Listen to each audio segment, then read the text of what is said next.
Hello అండి, ఇవాళ నేను బెండకాయ పులుసు చేస్తున్నాను. బెండకాయలు, ఉల్లిపాయలు, టమాటాలు, కొత్తిమీర అండి. ఇప్పుడు ఇవన్నీ బాగా కడిగి కట్ చేసుకుందాము. టమాటాలు, ఉల్లిపాయలు కచ్చాపచ్చాగా మిక్సీ పట్టుకుందామండి. మెత్తగా కాకుండా కొంచెం బరకగానే మిక్సీ పట్టుకుందాం.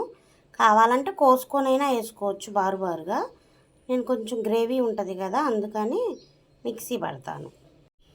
చింతపండు కూడా నానేసుకున్నానండి. ఒక పెద్ద సైజు నిమ్మకాయ అంత నానేసుకున్నాను. పులుపుకు సరిపడా చూసుకొని పులుపు పిండుకుంటాను నేను. బెండకాయ పులుసులోకి కొంచెం మెంతులు, జీలకర్ర ఫ్రై చేసుకుంటున్నానండి. ఈ పొడి వేసుకుంటే స్మెల్ చాలా బాగుంటుంది, టేస్ట్ కూడా చాలా బాగుంటుంది. ఉల్లిపాయలు కోసుకొని మిక్సీ జార్లో వేసుకున్నా కదండి. ఇప్పుడు ఒక పెద్ద సైజు టమాటా అయితే పెద్దది ఒకటి తీసుకోవచ్చండి. నేను చిన్న సైజు టమాటా కాబట్టి 2 తీసుకున్నాను. ఇప్పుడు మరీ మెత్తగా కాకుండా కొంచెం కచ్చాపచ్చాగా మిక్సీ పట్టుకున్నాం. ఇలా మిక్సీ పట్టేసుకున్నానండి. చూసారా, మరీ మెత్తగా కాకుండా ఇప్పుడు కచ్చాపచ్చాగా ఇలా మిక్సీ పట్టేసుకున్నాను. ఇప్పుడు బెండకాయలు కట్ చేసుకున్నాను. బెండకాయలు ఇలా కట్ చేసుకున్నానండి. ఒక 3 పచ్చిమిరపకాయలు, కొత్తిమీర కూడా కట్ చేసుకున్నాను. ఇప్పుడు కర్రీ చేసేసుకుందాం. చట్టి పెట్టుకున్నాం కదండి, కొంచెం నూనె పోసుకుంటున్నాను. బెండకాయ పులుసుకి కొంచెం నూనె తక్కువే పట్టిద్దండి. నూనె వేడైంది కదా, ఇప్పుడు మిక్సీ పట్టుకున్నదంతా పేస్ట్ వేసేసుకున్నాం. మిక్సీ పట్టుకున్న పేస్ట్ వేసుకున్నాం కదండి. ఇది బాగా ఫ్రై అవ్వాలండి. కొంచెం సిమ్లో పెట్టుకొని బాగా ఫ్రై చేసుకోవాలి, లేదా మాడిపోయిద్దండి. సిమ్లో పెట్టుకొని ఈ పేస్ట్ వేసుకున్నాం కదా, ఉల్లిపాయ టమాటా పేస్ట్ కొంచెం కచ్చాపచ్చాగా పట్టుకున్నానండి. చూసారుగా, కొంచెం గ్రేవీ లాగా ఉంటుందండి, అందుకని అలా పట్టుకున్నా, లేదా కట్ చేసుకునే వేసుకోవచ్చు. ఇప్పుడు కొంచెం పసుపు వేసుకుంటున్నానండి. పసుపు వేసుకొని ఒక 5 నిమిషాల పాటు బాగా ఫ్రై అవ్వాలండి. ఈ పచ్చి వాసన అంతా పోవాలి, టమాటా ఉల్లిపాయ అనేది బాగా ఫ్రై అవ్వాలి. పసుపు వేసుకున్నాం కదా, ఇప్పుడు ఇది బాగా 5 నిమిషాల పాటు బాగా ఫ్రై అవ్వాలి. తర్వాత బెండకాయ వేసేసుకుందాం.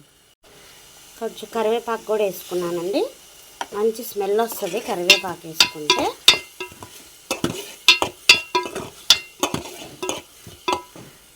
ఇప్పుడు అది ఫ్రై అయింది కదా, ఇప్పుడు బెండకాయ కూడా వేసేసుకుందాం. బెండకాయ కూడా వేసేసుకొని దగ్గర బెండకాయలు సాఫ్ట్ అయిపోయేదాకా ఫ్రై చేసుకోవాలండి. దగ్గర ఒక 5-10 నిమిషాల దాకా బాగా సాఫ్ట్గా అయ్యేదాకా ఫ్రై చేసుకున్నాం. పచ్చిమిరపకాయ కూడా వేసుకున్నానండి. ఇప్పుడు దగ్గర ఇది 5-10 నిమిషాల పాటు సిమ్లో పెట్టుకొని బాగా ఫ్రై చేసుకోవాలి. బెండకాయ ఎంత సాఫ్ట్గా ఉడికిపోయి మెత్తగా అయిపోతాయండి. ఇప్పుడు కొంచెం ఉప్పు కూడా వేసుకుంటున్నాను. అంటే నేను కర్రీకి సరిపడా వేసుకుంటున్నానండి. కావాలంటే చూసి మళ్ళీ వేసేసుకోవచ్చు. తక్కువ అయితే ఏ ఇబ్బంది లేదండి, ఎక్కువైతేనే ఇబ్బంది. బెండకాయలు ఇలా సాఫ్ట్గా ఉడికిపోయినాయండి. దగ్గర 10 నిమిషాల పాటు ఫ్రై చేశాను. నేను ఒక స్పూన్ కారం వేసుకుంటున్నాను, ఎందుకంటే చింతపండు రసం పిండుతాం కదా, పులుపు ఉంటుంది కాబట్టి కొంచెం కారం ఎక్కువే పట్టిద్దండి. ఇప్పుడు ఇది బాగా కలుపుకుందాం. కారం వేసి ఒక 5 నిమిషాల పాటు అయిపోయింది కదండి. ఇప్పుడు చింతపండు రసం పిండుకుందాం. రసం వేసేసుకున్నానండి. మళ్ళీ కొన్ని వాటర్ కూడా పోసుకుందాం, ఇది పుల్లగా ఉంటుంది కదా. పులుపుకి సరిపడా వాటర్ వేసుకున్నానండి. నేను కొంచెం ఎక్కువే చేసుకుంటున్నా పులుసు, అందుకని ఈ మాత్రం వాటర్ పోసుకున్నాను. ఉప్పు సాలకపోతే వేసుకోవచ్చు, నేను సరిపడా వేసాను. నీళ్ళు పోసుకున్నా కదండి. ఇప్పుడు ఒక 10 నిమిషాల పాటు బాగా మరగాలండి వాటర్ అంతా. లాస్ట్లో ధనియాల పౌడరు, మెంతులు, జీలకర్ర పౌడర్ పట్టుకున్నాం కదా, అది వేసుకున్నాం. మెంతులు, జీలకర్ర పౌడర్ ఇప్పుడే వేసుకుంటున్నానండి. స్మెల్ చాలా బాగుంటుంది, స్మెల్ బాగా వస్తుంది, టేస్ట్ కూడా చాలా బాగుంటుంది. కొంచెం అల్లం వెల్లిపాయ పేస్ట్ కూడా వేసుకుంటున్నానండి. ఇప్పుడు వేసుకుంటే వాటర్తో పాటు అది కూడా మరిగిద్ది కాబట్టి ఇప్పుడు వేసుకుంటున్నాను. లేకపోతే ఉల్లిపాయ పేస్ట్లోనే ఎల్లిపాయలు, అల్లం మిక్సీ పట్టేసుకోవచ్చు. ఇలా మరుగుతున్నాయండి.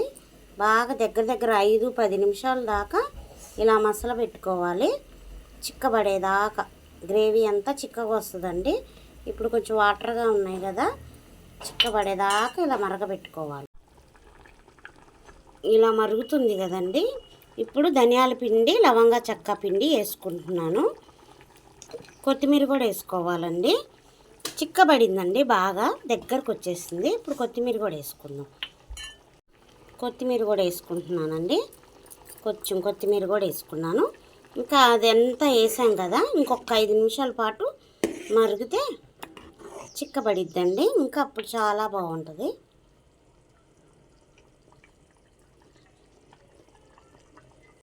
బెండకాయ పులుసు చాలా టేస్ట్గా ఉంటుందండి. కావాలనుకుంటే దీంట్లో కోడిగుడ్లు కూడా వేసుకోవచ్చు. తినాలి అనుకున్న వాళ్ళైతే కోడిగుడ్లు కూడా ఉడకబెట్టి వేసుకోవచ్చు. అన్నంలో వేసుకొని వడియాలు పెట్టుకొని తింటే చాలా టేస్ట్గా ఉంటుందండి. దగ్గర పావు గంట సేపు పట్టిందండి నాకు మరగడానికి. ఆల్మోస్ట్ రెడీ అయిపోయింది. ఇప్పుడు స్టవ్ ఆఫ్ చేసుకుందాం. బెండకాయ పులుసు చిక్కబడింది కదండి. ఇప్పుడు స్టవ్ ఆపేసుకున్నాం.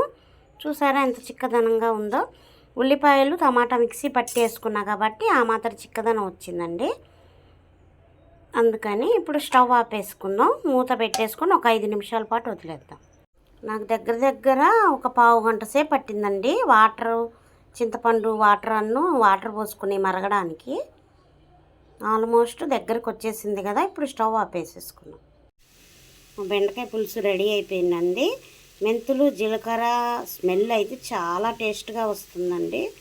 స్మెల్ చూస్తుంటేనే ఎప్పుడెప్పుడు తినేయాలా అంత ఇదిగా అనిపిస్తుంది. అసలు ఎంత బాగుందండి, చూడటానికి కూడా కలర్ఫుల్గా. నా వీడియో కనుక మీకు నచ్చితే లైక్ చేయండి, షేర్ చేయండి, సబ్స్క్రైబ్ చేయండి, సపోర్ట్ చేయండి. నా ఫుల్ వీడియోస్ అన్నీ చూడండి. నన్ను కొంచెం సపోర్ట్ చేయండి.